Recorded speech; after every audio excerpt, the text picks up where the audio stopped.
Se você viver longe da presença de Deus, você vai morrer. Como assim, Lucas? Longe da presença de Deus só existe um caminho e esse caminho é um caminho de morte. E aí, meus irmãos, tudo bom com vocês? Espero que vocês estejam bem, que vocês estejam felizes. Nesse vídeo aqui eu vou explicar o porquê que longe da presença de Deus nós morreremos. Lá em Gênesis capítulo 2, verso 17, a palavra de Deus vai nos narrar quando Deus fala com Adão e Eva para que eles não comam da árvore do conhecimento. Eles falam, vocês podem comer de toda a árvore do jardim, menos da árvore do conhecimento, porque quando dela comerdes, certamente morrerás. E foi o que aconteceu, Adão e Eva peca e come da árvore do conhecimento, e eles morrem. Mas como assim, Lucas? Adão e Eva não morreu, eles saíram do jardim e continuaram vivendo a vida deles. Contudo, meus irmãos, eles saíram do lugar onde transmitia vida para eles. Perceba que quando Adão e Eva eles pecam, Deus expulsa eles do jardim. Deus começa a falar, olha, vocês vão comer do suor do rosto de vocês, a mulher vai sangrar. Eles começaram a não ter mais um relacionamento com Deus como eles tinham antes. Ou seja, Adão e Eva se relacionavam diretamente com Deus, e isso passou a não acontecer mais. E aí que está o segredo, eles não morreram fisicamente, mas morreram espiritualmente. Eles saíram do lugar de relacionamento com Deus. Ou seja, quando eles pecam, Deus para de se relacionar com eles como se relacionava antes. Eles são expulsos do jardim do Éden e saem de um lugar de relacionamento com Deus. Adão e Eva, quando eles pecam, eles saem do propósito de Deus para a vida deles, que era o quê? Se relacionar com Deus e cuidar da terra.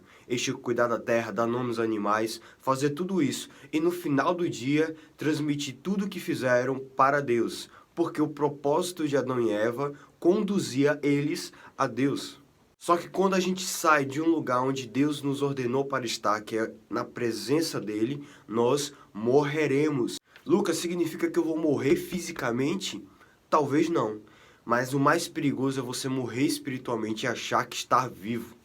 Ah, meus irmãos, isso é muito perigoso. Você está indo para a igreja, você está fazendo muitas coisas e achar que está vivendo com Deus, mas na verdade você está morto espiritualmente. Você peca e para você está tudo bem, você não tem peso nenhum na consciência, você vive a sua vida como você quer viver, não há mudança na sua vida e você acha que está tudo bem assim.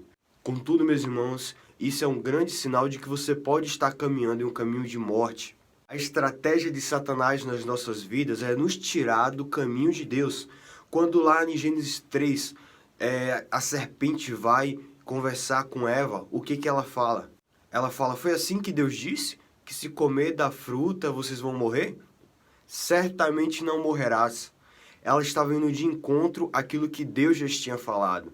E Eva caiu no conto da serpente.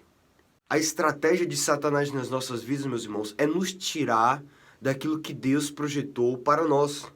Deus ele fez um projeto e ele fez um plano. Se a gente sai disso, nós vamos morrer. Que plano é esse, Lucas? Esse plano é o propósito que Deus determinou na sua vida. Cada ser humano aqui tem um propósito de fazer algo aqui na Terra. Ninguém veio aqui à toa. Todo mundo veio com um propósito. Se a gente sai desse propósito, a gente morre. Lucas, você tem base bíblica para me falar que se a gente sair do propósito, a gente morre? Tenho. No livro de Juízes, a Bíblia vai nos contar a história de Sansão. E Sansão tinha um propósito de ser um juiz em Israel. O que juiz fazia? Ele libertava ou direcionava o povo naquela época. E a função de Sansão era libertar o povo dos filisteus. Sansão ele veio com uma força sobre-humana, ele era o homem mais forte que habitou na terra. E o propósito dele era ir, lutar contra os filisteus e matar os filisteus. Porque naquela época, os filisteus afligiam o povo de Israel. Então Sansão tinha que ir e, com mão forte, matar o povo filisteu para poder libertar a Israel. Só que Sansão ele começa a se desvirtuar desse caminho, ele começa a seguir um caminho diferente daquilo que Deus planejou para ele. Ele começa a se deitar com várias mulheres, ele começa a tocar em cadáveres, ele começa a desobedecer os pais dele, ele começa a fazer várias coisas que desvirtuavam daquilo que Deus tinha planejado para a vida dele. Deus falou, é para você ser nazireu, Nazireu, você não vai tocar em um cadáver, você não vai se relacionar com qualquer mulher, você vai ser separado e você não vai cortar o seu cabelo. Só que Sansão ele começa a se desvirtuar do propósito de Deus para a vida de Sansão. E quando ele começa a fazer isso, meus irmãos, ele começa a morrer. Como assim, Lucas? Mas Sansão não morreu fisicamente, ele só morreu lá na frente. Contudo, ele começou a morrer espiritualmente. O Espírito do Senhor começou a se distanciar de Sansão, até o ponto que ele consuma isso quando ele conta o seu segredo, quando ele conta o centro da força dele, que era nos cabelos, que na verdade é no espírito, mas isso era uma forma simbólica de deixar os cabelos dele grande como uma forma de aliança com Deus. E ele conta para Dalila o seu segredo, que se cortassem o cabelo dele, ele iria perder a força. E foi dito e feito. Quando ele conta esse segredo para Dalila, Dalila vai lá e corta os cabelos dele e ele é levado como cativo pelos filisteus. Ele fica algum tempo lá no território dos filisteus e os filisteus humilham ele, zombam dele, faz tudo de ruim com ele. Sansão era como um bobo da corte para os filisteus. Você percebe? Sansão começou a se desvirtuar do propósito de Deus para a vida dele e ele começou a morrer. Mas algo muito interessante na história de Sansão, que às vezes muitas pessoas não falam, que é o seguinte: Sansão, meus irmãos, no final da vida dele, ele começa a reatar a aliança que ele tinha com Deus. Isso é maravilhoso, porque Sansão, a Bíblia vai narrar que os cabelos de Sansão começam a crescer. Quando os cabelos de Sansão começam a crescer, é um processo. O cabelo ele não cresce de uma hora para outra. Ele começa a crescer, então foi um processo que eu acredito que Sansão começou a se arrepender. Ele começou a estar lá nos filisteus, vazaram os olhos dele, ele começou a estar lá naquele lugar, sendo humilhado, e ele percebeu: Senhor, eu preciso voltar para os seus caminhos.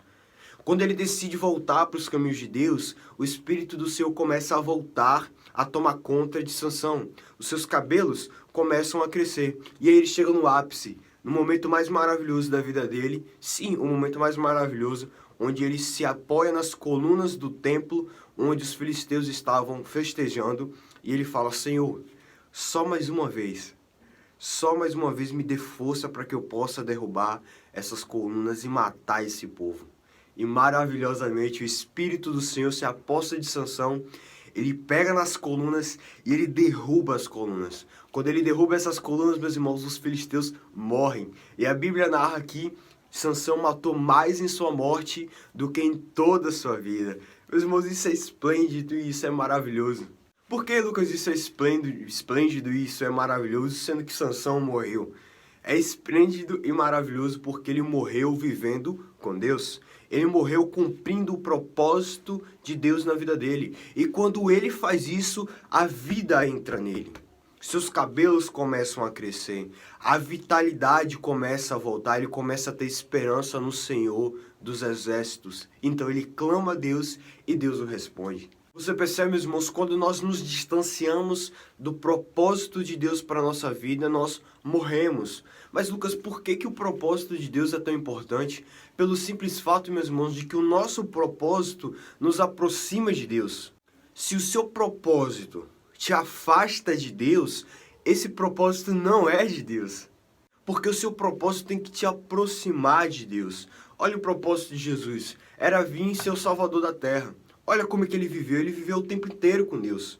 O propósito dele lhe aproximava mais ainda de Deus. Ele pregava durante o dia, mas pela noite ele ia orar ao Senhor. Quando ele estava no momento de maior aflição, ele fazia o quê? Ele orava ao Senhor. O propósito de Jesus conduzia ele a Deus. Porque é isso que o nosso propósito faz, meus irmãos.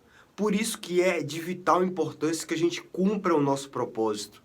Porque cumprir o nosso propósito significa caminhar em um caminho de salvação. Significa nos conduzir àquilo que Deus quer para as nossas vidas. Só que a partir do momento que a gente se desvirtua disso, nós vamos morrer. Qual era o propósito de Satanás? Satanás ele é um anjo de luz, onde ele tinha um propósito de glorificar a Deus e glorificar a Deus através da luz que ele resplandecia. Só que Satanás ele se desvirtua desse propósito e o que acontece? Satanás ele é expulso expulso do céu junto com vários outros anjos que tinham o mesmo sentimento no seu coração. Satanás, meus irmãos, ele saiu do propósito ao qual ele foi criado e ele morreu eternamente. Mas Satanás não está vivo? Ele está vivo. Mas se você for ler lá em Apocalipse 22, eu acho, vai dizer qual é o fim de Satanás. Meus irmãos, a estratégia do demônio na nossa vida é nos tirar do propósito de Deus, porque ele sabe que assim nós vamos morrer.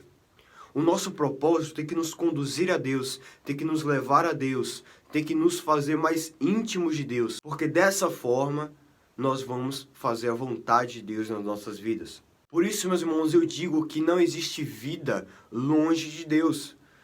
Sansão começa a se afastar de Deus, a vida começa a sair dele. Adão e Eva se afastaram de Deus, eles morreram, porque Deus saiu deles. Deus ele não passou mais a se relacionar como se relacionava com eles. Todas as pessoas na Bíblia, meus irmãos, que se distanciaram de Deus, começaram um processo de morte. Eu amo muito o livro de Gênesis, porque o livro de Gênesis nos conta princípios milenares. Veja que quando Deus ele está criando as coisas, ele faz primeiro o habitat para depois vir o ser vivo. Ele cria as águas para depois vir os peixes. Ele cria a terra para depois vir os animais que habitam na terra. Ele cria os céus para que possam habitar os animais que vão voar pelos céus. Cada animal foi destinado a um respectivo habitat. Se esses animais saírem desse habitat, eles vão morrer. Um leão, ele é um grande predador, o rei da selva. Mas se você colocar ele no ar, ele vai morrer. Se você colocar ele na água, ele vai morrer. Ele só vai conseguir exercer o propósito dele, ele só vai conseguir viver se ele estiver no habitat ao qual ele foi destinado a estar, que é na terra. Se eu pego um tubarão, um animal muito temido, um grande predador, e eu coloco ele na terra, ele morre. Se eu coloco ele no ar, ele morre. Porque ele não foi feito para habitar nesses lugares. Meus irmãos, a vida está nisso daqui. O homem não foi feito para habitar longe da presença de Deus. Deus cria o homem para se relacionar com ele. Se o homem sai disso, ele morre. É a mesma coisa de você pegar um peixe e colocar ele na terra. Ele vai morrer, meus irmãos. É uma matemática simples. Não existe três caminhos. Ou é o caminho de Deus, ou é o caminho da morte. Por isso que nós temos que estar alicerçados na presença de Deus, porque fora disso nós vamos morrer. Não é uma conversinha, não é uma frase de efeito. Longe da presença de Deus só existe uma coisa: morte. Meus irmãos, essa palavra tocou muito no meu coração. E se essa palavra tocou no seu coração, compartilha para que outras pessoas possam ser tocadas através dessa mensagem. Deixe o seu like para que outras pessoas possam receber esse conteúdo. E não se esqueça, deixe um comentário aqui do que você achou. Amém? Deus abençoe sua vida e sua família. E até o próximo vídeo.